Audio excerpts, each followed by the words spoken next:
Opiniones encontradas ha generado el anuncio de las medidas anticorrupción que ayer dio a conocer el presidente Peña.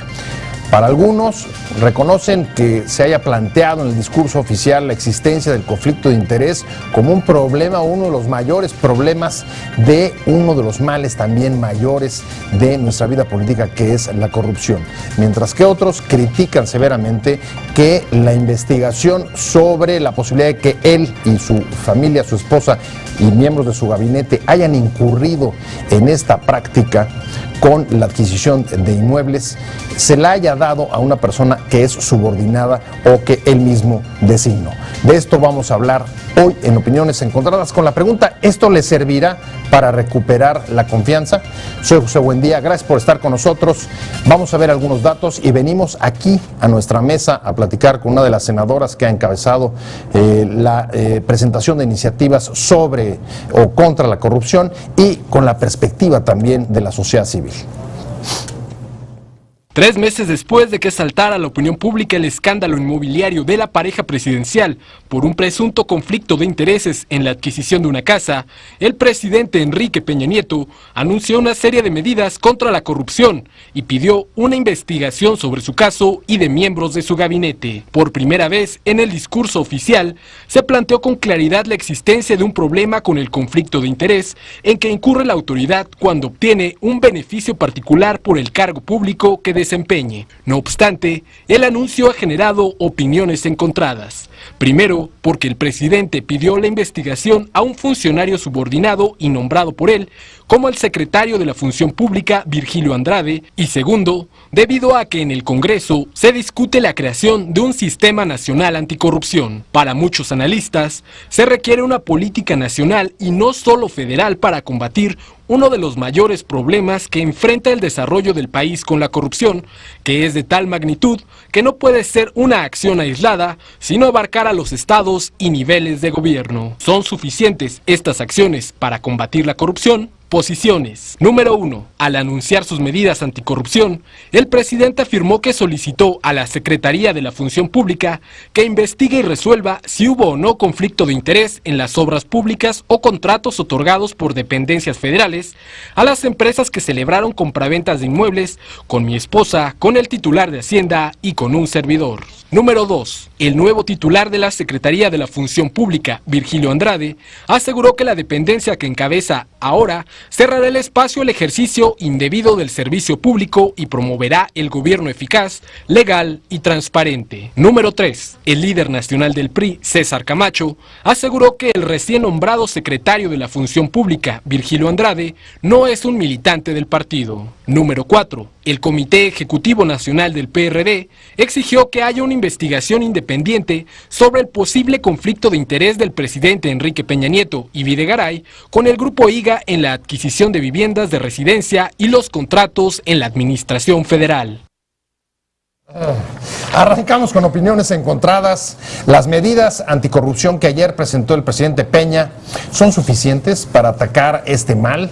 ¿Le permitirán recuperar la confianza? Estas son algunas de las preguntas que han corrido desde ayer y que andan por ahí rodando de un a otro lado en redes sociales, en opiniones, en editoriales, etcétera. Pero para discutir con este tema me da mucho gusto que esté aquí con nosotros por el trabajo que ha hecho en la presentación de iniciativas sobre transparencia y anticorrupción, la senadora del PAN, Laura Rojas. Laura, como siempre, un gusto tenerte aquí. Hola, Pepe. Muy buenas noches a ti y al auditorio. Y está también conmigo, y me da mucho gusto también recibirlo, Antonio de la Cuesta, que es el director de análisis político del SIDAC. ¿Qué tal? Muy buenas noches a todos. Gracias por venir ambos. Y si quieren, comencemos por la pregunta más obvia, que creo que es la que todo el mundo se está haciendo hoy. Laura, debo mencionar que es articulista de Excelsior también, pero ¿es suficiente lo que ayer presentó el presidente Peña de sus 8, medidas ejecutivas para atacar la corrupción, incluido la petición de que fuera investigado por el presunto caso de conflicto de intereses en la adquisición de los inmuebles, él y su esposa, la Casa de las Lomas, el Grupo IGA, y el secretario de Hacienda, Luis Videgaray? Mira, Pepe, yo quisiera empezar por tu última pregunta. Me parece que el mensaje que dio ayer el presidente de la República al instruir al nuevo secretario de la Función Pública a investigar estos señalamientos de conflicto de interés de los que ha sido sujeto, es un mensaje muy malo. Porque la Secretaría de la Función Pública podía y debía haber empezado esa investigación desde el primer momento en el que se dieron a conocer, accedió a conocer la llamada Casa Blanca y la forma en la que se obtuvo la Casa Blanca. O sea, el mensaje que está dando el presidente aquí es que las instituciones en este país, o las instituciones del gobierno federal por lo menos, solamente trabajan si el presidente quiere.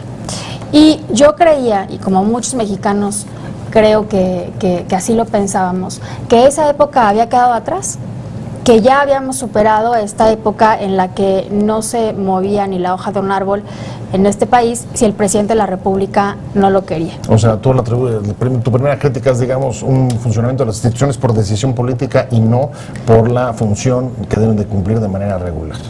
Así es, lo estuvimos diciendo durante todo este tiempo. La Secretaría de la Función Pública tenía que haber iniciado la investigación y no lo hizo.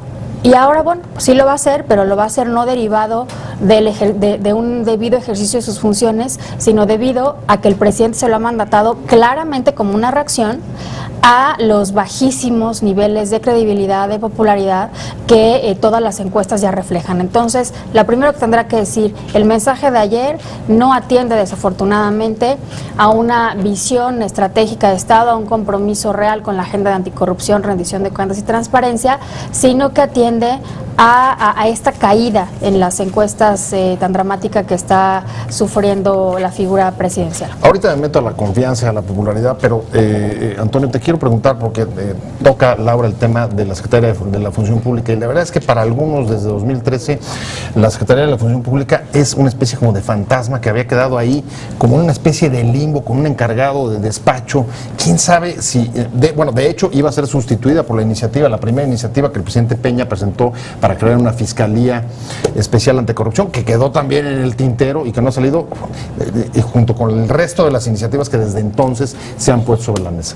¿Qué es la función pública? Y si compartes esta idea de Laura, de que bueno, pues, o sea, salió, digamos, del limbo solamente por la decisión política de ponerla en marcha de parte del presidente. Pues es una reacción sin ton ni son, muy parecida a la que ocurrió a finales del año pasado en el tema de seguridad, cuando se estaba desbordando toda esta cuestión, sobre todo por el tema Ayotzinapa.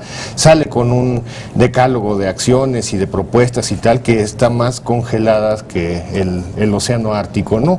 Y esta cuestión de la Comisión Nacional Anticorrupción, que el mismo presidente Peña propuso desde su campaña. Fiscalía. No, era con la Comisión Nacional Anticorrupción. Era comisión desde un principio y pensé que era Fiscalía. Bueno, no importa. No, pero la Fiscalía Anticorrupción viene dentro de la PGR, pero la Comisión Nacional Anticorrupción era un organismo autónomo que sustituiría a Función Pública y que además se mandató y se publicó en el Diario Oficial de la Federación desde el 2 de enero de 2013. Se pasó la propuesta al Senado, el Senado aprobó un dictamen, se envía a la minuta Cámara de Diputados hasta febrero de 2014 y desde entonces está congelada en ese lugar. Entonces, ¿para qué hacer o reforzar las funciones de la Secretaría de la Función Pública? Yo no entiendo esto, como tú bien dices. Hubo encargado de despacho desde el principio de la administración y ahora resulta que Virgilio Andrade, que me parece que hizo un excelente trabajo en la COFEMER, la Comisión Federal de Mejora Regulatoria, pues no sé si sea un buen movimiento hacer esto, descarrilar el trabajo de Andrade y en Mejora Regulatoria, que creo que sí lo hizo muy bien, meterlo en una cuestión como esta cuestión extraña de la Secretaría de la Función Pública revivida, renacida o revitalizada, no sabemos, pero en cualquier caso me parece que es una reacción sin ton ni son, como lo dije en un principio, y creo que puede ponerse en riesgo también el prestigio de Virgilio Andrade, ¿no? Dicen no solo descarrilar el trabajo, algunos dicen que la posibilidad de descarrilar su carrera, pero voy contigo, Laura. Y es una de las digamos, críticas positivas que he leído y que viene, por ejemplo, de Eduardo Bojorquez de Transparencia, con quien ustedes hoy presentaron el portal de tres legislador, el 3 de portal 3. Sí. Él dice, bueno, habría que reconocer que por primera vez en el discurso oficial se plantea claramente la existencia del conflicto de intereses como un problema que es una fuente permanente, una quizá de las mayores, de la corrupción de los funcionarios públicos en el uso indebido de los cargos públicos. ¿Tú compartirías esa apreciación de Bojorquez? Mira, por supuesto que en las propuestas del presidente Peña hay cosas valiosas. O sea, eso no creo que sería muy injusto no reconocerlo. Sin embargo, están incompletas, o sea, como todo lo que ha anunciado este gobierno en materia de transparencia, anticorrupción y rendición de cuentas, es a la mitad, es a medias, porque sí es verdad que están planteando la obligatoriedad de presentar la declaración de intereses, pero no dicen que se tiene que hacer pública. O sea, ese sería el paso completo, como lo que hoy hicimos nosotros, cuatro legisladores que nos hemos sumado a la propuesta 3 de 3, 3 declaraciones, la de impuestos, la patrimonial y la de intereses, que la hemos hecho pública. Y como Transparencia Mexicana está llamando a que todos los candidatos en este proceso electoral que va a iniciar también lo hagan público. Entonces, este gobierno lo que ha hecho es un poco como, sí me quiero mojar, pero no más tantito. Sí quiero entrar al tema de transparencia, pero no más tantito. Sí quiero entrar al tema de combate a la corrupción, pero no más tantito. Y en ese no más tantito se nos han ido ya 25 meses de esta administración en el que al día de hoy no podemos tener un diseño institucional, o sea, un mecanismo institucional trabajando en el tema de combate a la corrupción. Porque, como ya se mencionó aquí, desde el día 1 el presidente de la República quiso desaparecer la Secretaría de la Función Pública y hasta hoy, 25 meses después, no podemos tener la institución que la sustituya. Y ya, como bien se dijo, ya está una minuta que no les gustó al gobierno, que la echaron para atrás. Entonces dijeron, bueno, vamos a hacer una nueva propuesta, un nuevo diseño, el Sistema Nacional Anticorrupción, que ciertamente creo que es un mejor diseño que presentó el PAN en la Cámara de Diputados, pero que igual sigue sin ser aprobado y que todo el mundo, los que estamos al pendiente del tema, sabemos que no avanza porque el gobierno está otra vez diciendo sí, pero no más tantito, entonces hay que bajarla aquí, y hay que bajarla acá, y hay que bajarla acá, y no queremos nombramientos en el que intervenga el Poder Legislativo, porque pues no, porque sí queremos que los nombramientos sean directamente del presidente para mantener la subordinación o la dependencia de los funcionarios encargados de las instituciones del sistema al presidente, y así un montón de cosas. Y lo mismo en el tema de transparencia, ahora que estamos tratando de sacar adelante la ley general, lo mismo te puedo decir. Entonces, este decálogo de propuestas, por supuesto hay cosas que valen la pena, pero que están incompletas, y que si realmente este gobierno quiere empezar a ocuparse de esta agenda realmente, pues tienen que cambiar su actitud de raíz y decir que si se van a mojar, se tienen que mojar completamente. A ver, déjame tomar tu mojarte completamente. Desde tu punto de vista, ¿qué comenzaría o qué se necesitaría para que comenzaran a ser suficientes las medidas anticorrupción de un gobierno como el actual, que se ha visto en efecto salpicado por importantes escándalos, sobre todo en vínculos con contratistas por presuntos casos de conflicto de interés? Pues es que lo primero que tendría que hacer es que la función pública funcionar. Si simplemente se acataran sus mandatos, creo que no es necesario volver a crear un diseño institucional complejísimo, un sistema nacional anticorrupción. No estarías tú de acuerdo con el sistema nacional anticorrupción. Yo con lo que no estoy de acuerdo es que se sigan haciendo, ya sea órganos autónomos, sistemas especiales, nuevos diseños que de cualquier forma van a generar más burocracia, a mi entender, van a generar muchísimas más dudas, y además creo que no van a seguir sin cumplir la función. La idea es que no es un problema tanto institucional, sino más bien de voluntad política. Es un problema totalmente de voluntad política. Pero en cualquier caso, el que funcionando la Secretaría de Seguridad de la Función Pública, el secretario sería nombrado por el presidente. ¿Eso tendría que cambiarse o no? Probablemente sí, pero probablemente, o sea, también el diseño actual sea el adecuado. O sea, esto que dicen es que es juez y parte, porque creo que pues también el presidente pone o propone muchos de los candidatos o aspirantes a varios organismos autónomos. Los mismos partidos políticos intervienen, por ejemplo, en la designación de consejeros del INE, en este caso, o de los comisionados del IFAI, y esto no necesariamente genera un conflicto de intereses. Por supuesto que también genera pues ciertas dudas, ¿no? ¿no? Las cuotas partidistas y todas estas cuestiones. Claro. Pero creo que esto, o sea, no sería necesario, porque ¿de dónde vamos? O sea, ¿de dónde va a salir el nombramiento? A lo mejor se pasa esa potestad o se podría pasar esa potestad a los legisladores, pero igualmente se podría decir que se está incurriendo en un conflicto de interés, porque los legisladores también van a tenerse que poner de acuerdo para sacar un candidato y de todas formas habrá influencia de esos partidos políticos. Generalmente en los diagnósticos con la corrupción, Laura, todo el mundo estamos de acuerdo, donde empiezan las discrepancias, como podemos ver incluso aquí en la mesa, es en el alcance de las necesarias para atacarla. Por ejemplo, ustedes están impulsando el Sistema Nacional Anticorrupción. Aquí, por ejemplo, Antonio no estaría de acuerdo, sino más bien que la Secretaría de Función Pública funcionara. ¿Qué es lo mínimo que crees que se necesita para generar medidas creíbles y que restauren la confianza justo en la lucha anticorrupción? Mira, yo creo que el diseño institucional sí importa y que sí hay mejoras que se pueden hacer y que se necesitan hacer.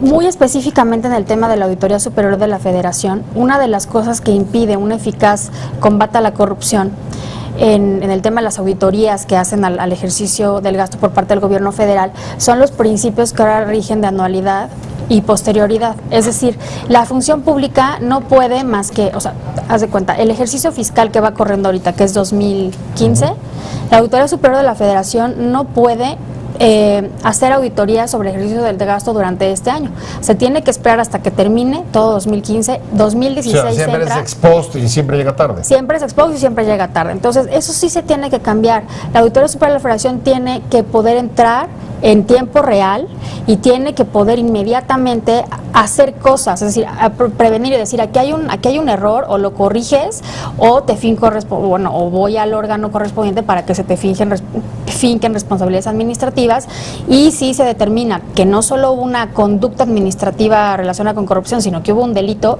entonces se te inicia un proceso y te vas a la cárcel. O sea, lo que nos estás diciendo es que actualmente las instituciones no cuentan con el marco adecuado para prevenir e investigar. Las medidas que ayer anunció el presidente Peña contra la corrupción restauran la confianza. De eso hemos venido ya discutiendo y a eso vamos a dedicar la segunda parte de este programa. Estamos hablando con la senadora Laura Rojas del PAN y con Antonio de la Cuesta, director de análisis político del SIDAC. Y me quedé contigo. Y quizá valdría la pena regresar a la pregunta. Tienes por un lado las iniciativas que ayer anunció el presidente Peña y tienes, como recordaba Laura, una serie de iniciativas que no han acabado de ser dictaminadas o más bien aprobadas en el Congreso. ¿Cómo es posible compaginar esto y, digamos, hacer sinergias para restaurar la credibilidad ante un problema que causa pues enorme zozobra, ¿no? Ahí lo vimos, por ejemplo, la semana pasada, los propios empresarios trataron de dar un paso adelante sacando su código de ética para forzar, digamos, al resto de las autoridades, al resto de los poderes a hacer lo que corresponde para entrarle a este tema. Mira, ¿por qué hay desconfianza en específicamente la administración de Enrique Peña Nieto respecto a los temas de transparencia, rendición de cuentas, de combate a la corrupción? De entrada, recordemos que el presidente, ya como presidente electo, sacó 3 reformas que supuestamente iban a ser como las de vanguardia y las que le iba a poner el mayor interés. Las 3 primeras, dices. Sí, las 3 primeras que como presidente electo incluso tuvo que mandar a través de la bancada priista, que es esta cuestión de la Comisión Nacional Anticorrupción, la cuestión de la reforma en materia de transparencia y una cuestión sobre publicidad, regulación de publicidad gubernamental.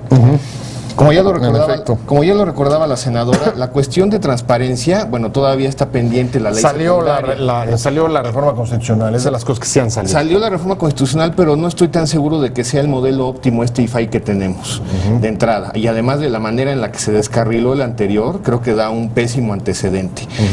Desafortunadamente en México la transparencia no se ha vuelto una herramienta para que transite hacia la rendición de cuentas y después de la rendición de cuentas venga una sanción.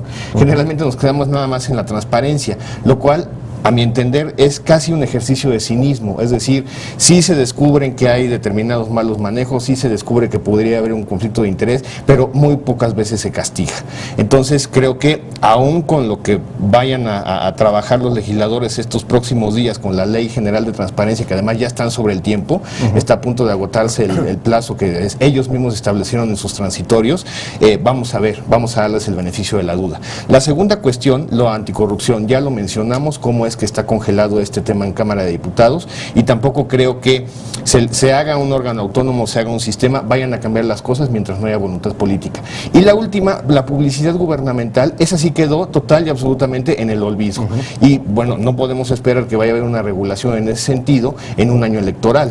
Antonio pone sobre la mesa el tema impunidad, que es central en estos temas, Laura, y ahí la pregunta es si la impunidad se debe a vacíos en el marco regulatorio, por ejemplo, que los hay en el caso de la sanción el conflicto de interés, o es un tema de voluntad política, independientemente de que incluso aunque hubiera el marco regulatorio o las leyes adecuadas para poder sancionar este tipo de conductas.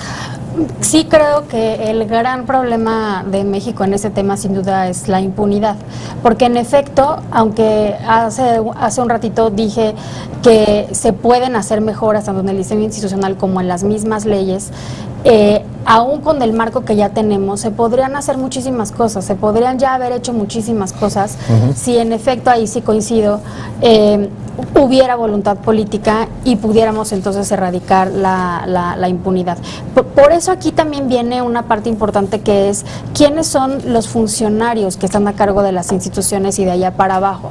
Y aquí lo que hemos intentado, porque un poco pues en México en esta etapa en la que estamos viviendo de intento de consolidar nuestra democracia, pues estamos un poco entre ensayo y error, ¿no? Y entonces primero pues fue primero peleamos por tener elecciones limpias y creíbles, ya las tuvimos, ya las tenemos. A partir de esos funcionarios electos ya con legitimidad, se empezaron a conformar las nuevas instituciones en esta nueva etapa, el IFE, el IFAI, la CNDH, todas las nuevas instituciones del Estado mexicano, y después nos dimos cuenta que muchas de esas instituciones pues no funcionaban en el ámbito del Poder Ejecutivo, y empezamos a crear los órganos autónomos por una razón: desconfianza.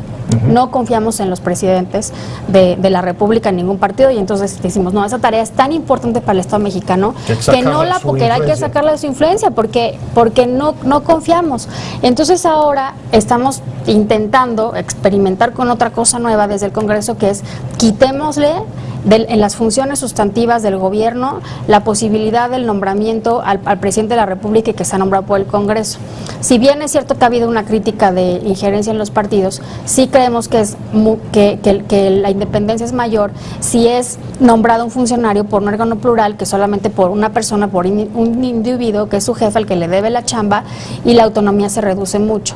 Entonces, conté todo esto porque creo que para reducir la impunidad es importante que los funcionarios que estén a cargo de las instituciones tengan el mayor grado de independencia, y entonces puedan en efecto hacer su trabajo, cumplir la ley, como no fue el caso de la Secretaría de la Función Pública en el ejemplo que pusimos hace rato.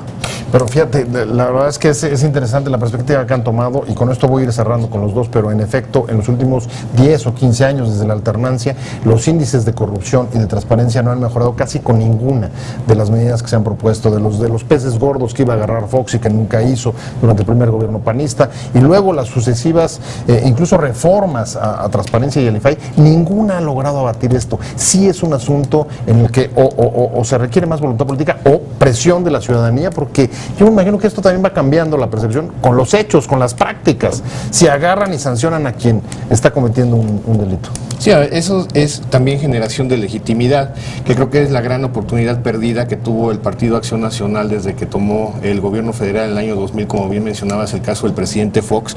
Creo que se hizo muy poco para que, tomando esa legitimidad que le dio el triunfo electoral incuestionable del año 2000, pues se pudieran hacer estos cambios, ¿no? Ciertamente se hace el primer intento de ley de transparencia desde el 2002, desde donde surge el IFAI, pero se tarda años, incluso todavía está pendiente una ley general de transparencia que homologue todo esto. ¿Por qué? Porque no hubo voluntad. ¿Desde cuándo es? 2002 al 2015, son 13 años que han pasado. O sea, ni siquiera podemos hablar ni de PRI ni de PAN. Ese es justo lo que están trabajando ahorita en el Congreso, y cierro contigo, Laura. Mira, yo quisiera terminar haciendo referencia a un ensayo que acaba de publicar Luis Carlos Ugalde en la revista Nexos. Y su argumento es que a mayor democracia, mayor corrupción, y hace precisamente un recorrido desde la alternancia hasta ahora. y va diciendo cómo hemos tenido más democracia en este país, pues parece que hay más corrupción. A mí me preocuparía mucho que se quedara esa percepción y lo comenté con él. Yo creo que el tema es más bien hablar de calidad de la democracia. Ese es el punto. ¿Pero más corrupción o más conocimiento de la corrupción? No. O sea, más el publicitación. El argumento que él dice es que ha habido más corrupción porque ha habido alternancia y porque antes solamente había un actor que era el presidente de la República, el que era el dueño de la corrupción, y como ahora hay una pluralidad y entonces hay más actores, más partidos, entonces ahora más gente es dueña y promotora de la corrupción. Se multiplican las acciones ilegales. Se multiplicaron. Yo creo que eso es muy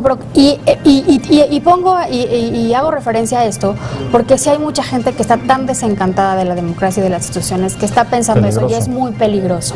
Yo creo que el argumento mejor en ese tema es tenemos una democracia que no es malo, que nos costó mucho trabajo, pero que es de pésima calidad. Entonces ahorita lo que tenemos que hacer es concentrarnos en incrementar la calidad de nuestra democracia. Perfecto, pues muchas gracias a los dos, se nos fue el tiempo volando. Muchas gracias por esta discusión que fue, la verdad, muy rica. Muchas gracias a la senadora Laura Rojas del PAN y muchas gracias a Antonio de la Cuesta, director de análisis político del CIRAC. Pero sobre todo gracias a usted por haber estado con nosotros en Opiniones Encontradas. Nos vemos, nos escuchamos próximo viernes aquí 7:30 desde la esquina de información y mientras tanto, pásenlo muy bien. Te invitamos a seguir cuestionando la información con los siguientes videos.